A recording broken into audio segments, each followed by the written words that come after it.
Hello, this video is going to be for Thursday, August 27th. So I am going to share my screen so we can go over our homework assignments for today. So today, Thursday, let's go to Ladybug. We're going to start off with our daily packet. So you should have that completed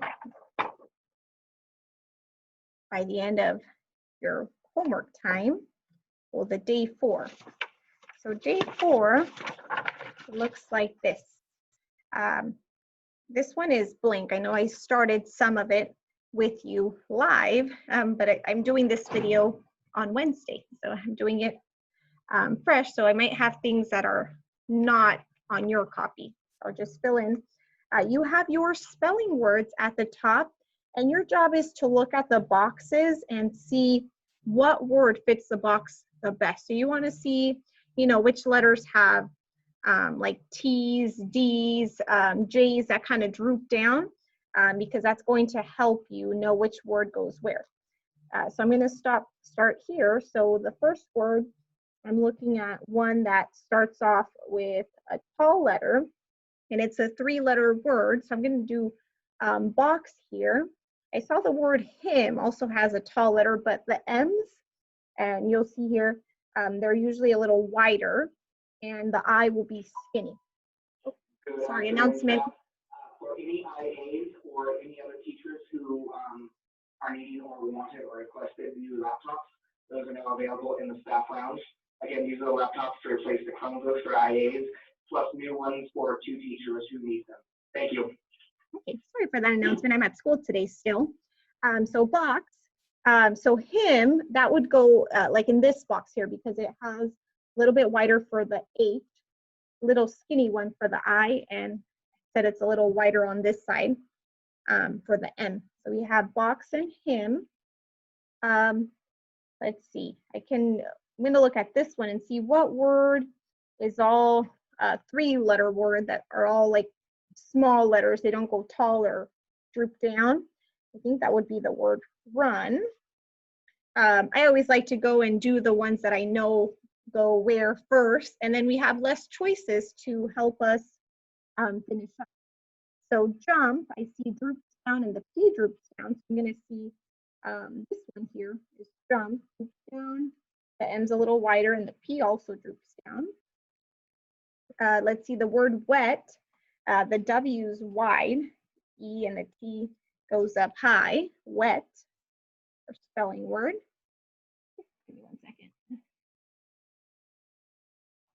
Sorry, and this, so we need a tall one. Oh, here, tall, little skinny I, and S, this. See the word stand has 5 letters, stand, and the second one and the last one are tall letters, the T and the D. So probably here, S-T-A-N-D, stand. We have chest. So I see chest has, oh, you know what, actually, chest and stand, these can actually be flip-flops. So if you wrote stand here and chest here, they can work in either of them because they have the same number of boxes, and the tall letter boxes are exactly where they both go. So chest and stand are done. So now we just have the words flag and shop. So I'm going to stick flag here because flag has 2 tall letters and the G that droops down. And we have shop, our last letter here. So we have our math facts here. 6 and 8 makes 14. 8 and 3 is 11.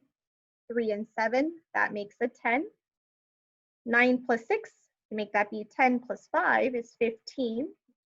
5 plus 6 is a near doubles. 5 plus 5 is 10. 1 more is 11.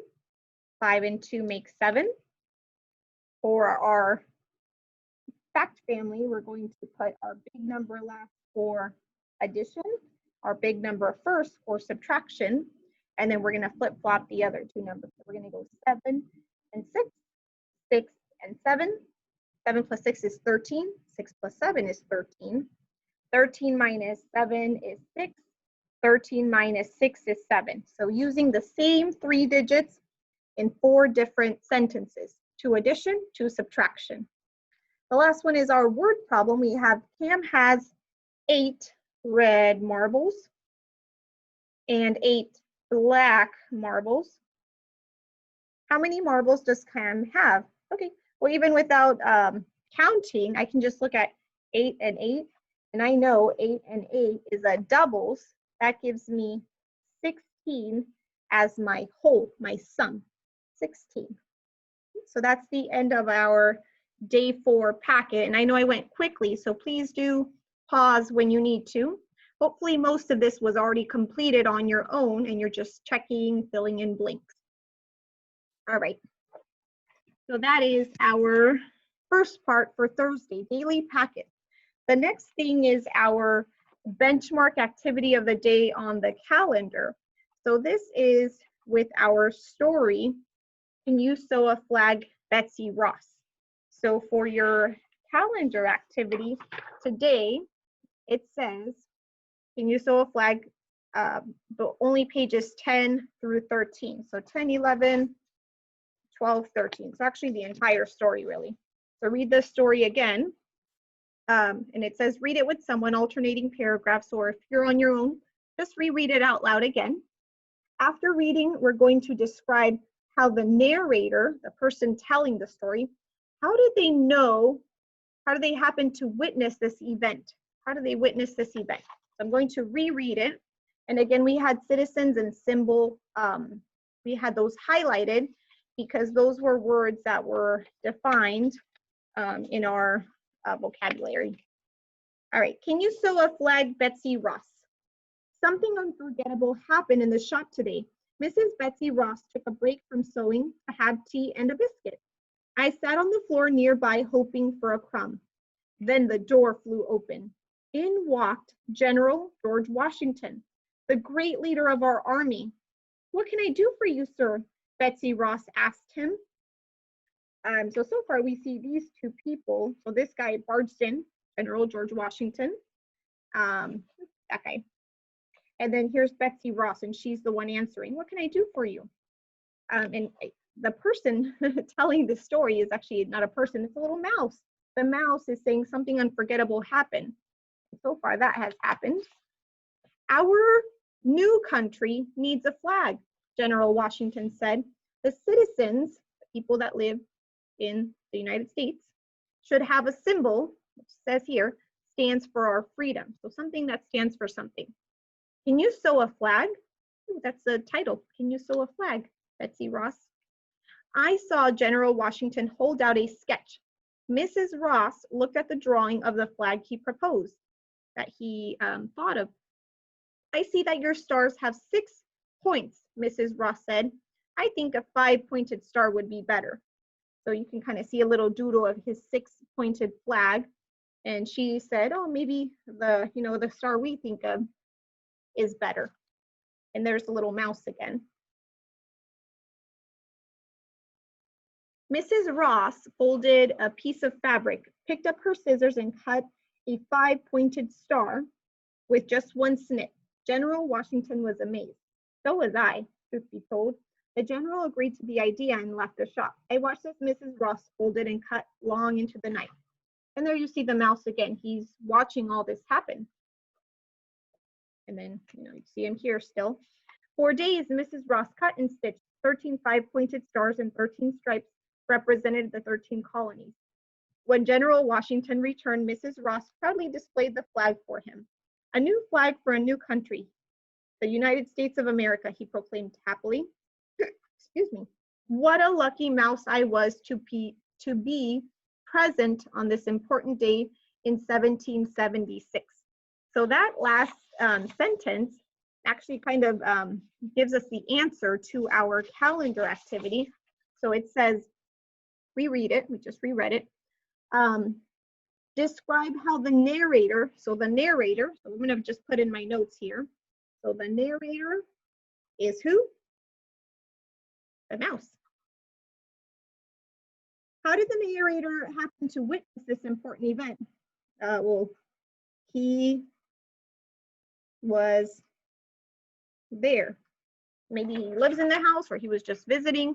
I'm not sure, but he was there the whole time. That's how he got to witness this. He's watching this all happen. So I don't see him in this picture, but I mean, he's up here. So he's somewhere there looking. Maybe behind a piece of yarn. Here, he's right up here. He's watching. Right here, he's watching. And then, you know, here watching. So he was there the whole time. That's how he got to witness this and see this big thing happen where, you know, she had a big part in making the first flag with the 13 colonies. So that is our calendar activity for Thursday. So we can check that off our list.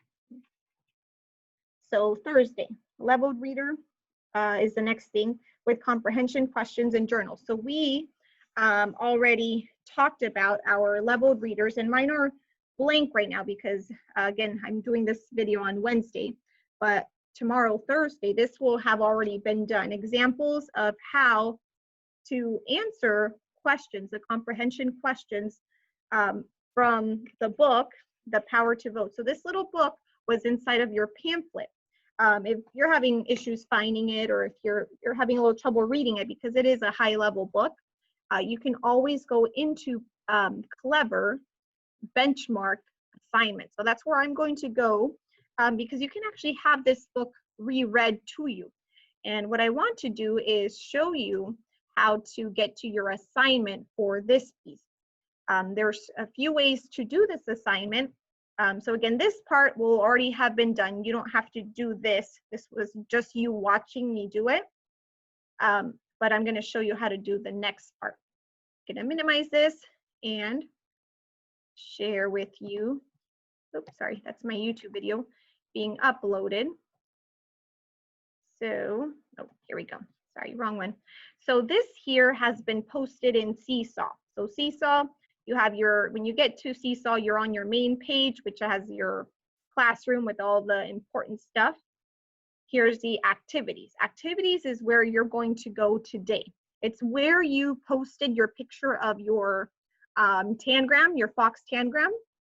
So this here is how we're going to submit our leveled reader comprehension questions. You will have 2 each week to do in this way. So this is what we're going to do. When you're in here, so it's in Seesaw, activities, you're going to say add response. So you're going to push the little plus button. So don't go add up here, because if you do that add, it's going to add it into the journal, which is our main feed. You need to add it here as a response. Add it as a response so it can show when I check who has done what. It doesn't show a little blank for you. It'll show that you completed it. Add response, very important. So I'm going to add response. I'm going to do sample students. So that's just kind of like a pretend kid doing the work. So then you have 2 ways to do your assignment. It says select the T, so you can select T to type your answer, or you can select the camera to take a picture of your written responses. So you can choose to, let me go back to the ladybug. You can choose to rewrite the question. So you can look in Seesaw and write the question and the answer, and then save it to take a picture of it, or you can, in Seesaw, just type it. So if you're going to do a picture, you would select the camera, you would select photo, and then mine says there's a camera on because I'm doing my my video here. But if you just go ding, it'll take a picture of your written work, your actual answers that you wrote. But if you want to type it, again, you just click the T. When you're done clicking the T, it just brings this text box. So you're going to answer them restating the questions. And that's actually what the directions say. It says, select the T to type your answer, to select the camera, or select the camera to take a picture of your written responses. Oh, oops, you know what? It's in the instructions. So in the instructions, it says, answer the questions to complete, answer the following questions in complete sentences by restating the question. sentence starters have been provided. Add the page number if the question asks where you found the text evidence. This isn't the case today, but many times in the coming weeks, a lot of the questions ask, what page did you find your answer on? And you would just add your number 10 or whatever page you found it on. Okay, so those were the instructions. And you can always go back and view them if you need to. So look at page 10, what do leaders of a community do? I'm not going to answer this for you. This you will have to do on your own, just your best answer of this question. Go back and reread it or have it read to you. If you go into Benchmark, let me go here to kind of show you where. So you go to Clever, and Clever you can go in through Seesaw in your virtual classroom. There's a Clever link there, or really it logs you into Clever, and a lot of times you have a little tab with Clever there. If you go to Benchmark and you go to your assignments, in your assignments you're going to have this book assigned.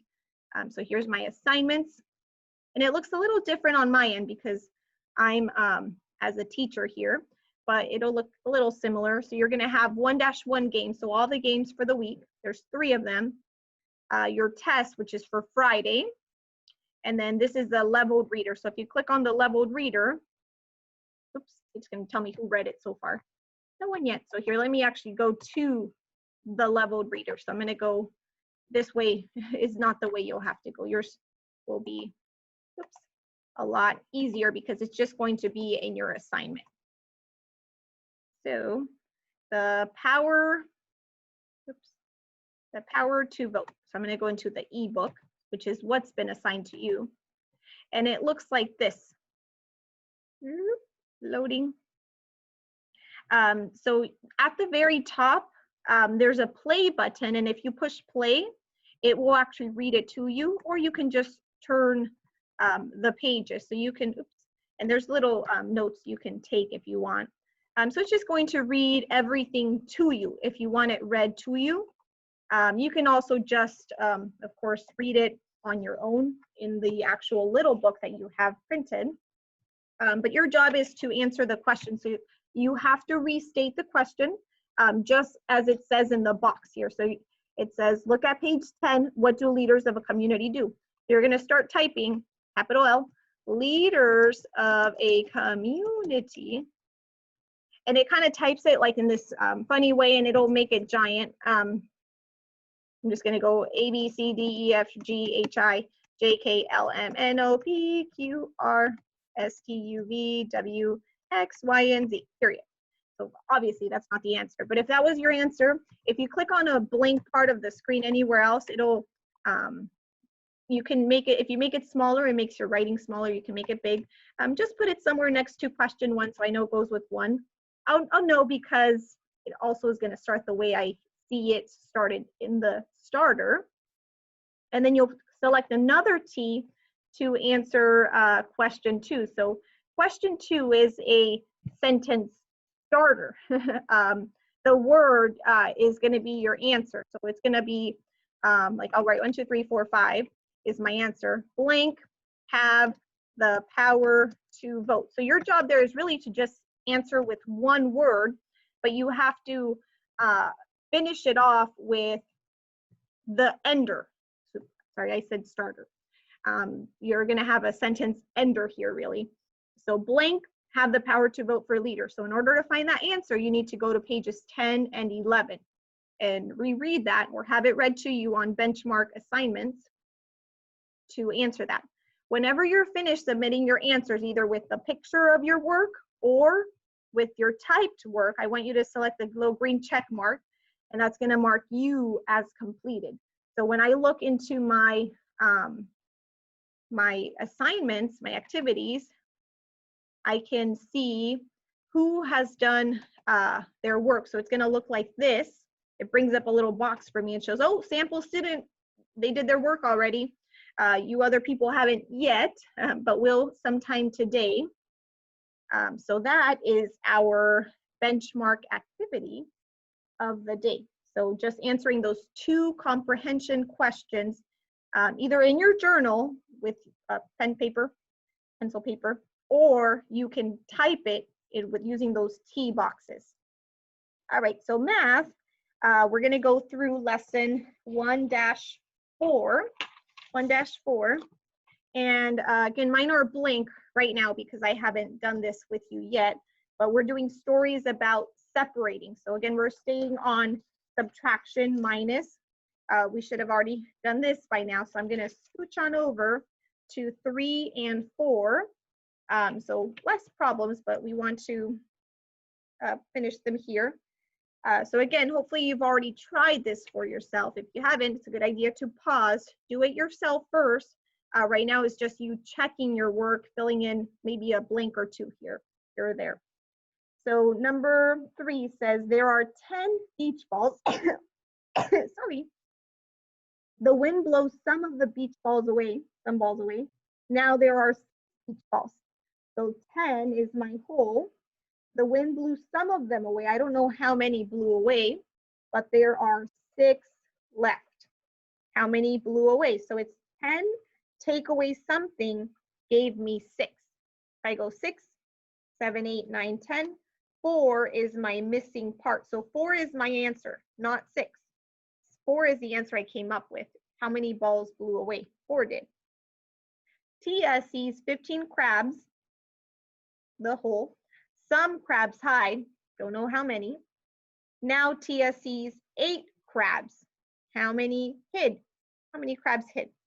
So I have 8, 9, 10, 11, 12, 13, 14, 15. So I have 15 as my whole.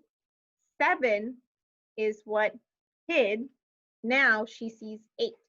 So my answer is what I found out, what I solved. So I solved for 7. I got 7 crabs is how many hid. That's what the question is asking. I'm going to go on to the back side. There are 11 birds swimming. 7 flew away. So there's 7 birds flying away. How many are swimming now? So 7, 8, 9, 10, 11. So I have 4 is my missing part. So I have 11, 7 flew away, 7 are going away. There are 4 left. That's my difference. 4 birds are left swimming. Number 6, ooh, Alex, this one's for you. Alex has some sand pails and 1 shovel. Ooh, I think this is gonna be one that has extra information that we don't really need. Alex has some sand pails, don't know how many. He has 1 shovel. He gives 3 sand pails to Max. Oh, Mark, sorry. Gives, so it's going to be subtraction. Now Alex has 5 sand pails. Ooh, okay, how many sand pails did Alex have at first? So the 1 shovel is what we don't really need. We don't need to know about shovels because the question is asking, how many did he have at first? So he gave 3 away. 1, 2, 3. Now he has 5. So in order to find the whole, we're just going to really add these 2 together to get the whole. So 5, 6, 7, 8. 8 is our whole. So if I go 8, my whole, I take away 3. He gave them away. Now he has 5. So that's a sentence. But the answer, what they're asking is, how many did he have at first? Is 8, letter D. Even though that looks like, oh, that equals 5. But we want to see what the question is asking. It's saying, how many pails did Alex have at first? Oh, it was 8. Last one is writing a separating story about the shell. So I'm going to look at the shells here and then just write my problem based on this picture. So I see 1, 2, 3, 4, 5, 6, 7, 8, 9, 10, 11, 12. So I see 12 shells. So I'm going to say, oh, I'll use a picture. So maybe what I'll do is I'm going to put these seashells in a bag. So this is my little bag. I'm going to tie it with a little bow. So this is my seashell in a bag. So there were 12 seashells total. I put 1, 2, 3, 4, 5 in a bag. How many are left? 1, 2, 3, 4, 5, 6, 7. So there goes my part, whole, part, whole. And this is my difference. There's 7 left over because I took 5 of them away from the whole, which was 12. All right, so looking here, we've already done our benchmark activity for Thursday, which was daily packet, the activity on the calendar, the leveled reader. Math, we did the video if you need to. Sorry, it's so tiny. Let me get a little bigger here. So you can do the video on PowerSchool if you need to. Please do your quick check. I just looked right now and it looks like a lot of you were working on 1-1 and 1-2. So today you should do 1-3, 1-3 because that's a lesson we did on Wednesday. Independent practice was what we just did. Don't forget to work on iReady Math. Tomorrow we get to do our math back, so I'll explain that tomorrow. Spanish, please keep practicing your Espanol. Remember, you're responsible for translating, but also spelling the Spanish word. And then reading, read daily, 20 minutes, do 45 minutes of Lexia during the week, and then try to complete a Lexia level a week if possible. So that is our homework for today, well, for Thursday, August 27th. Let me unshare, and I will see you guys later.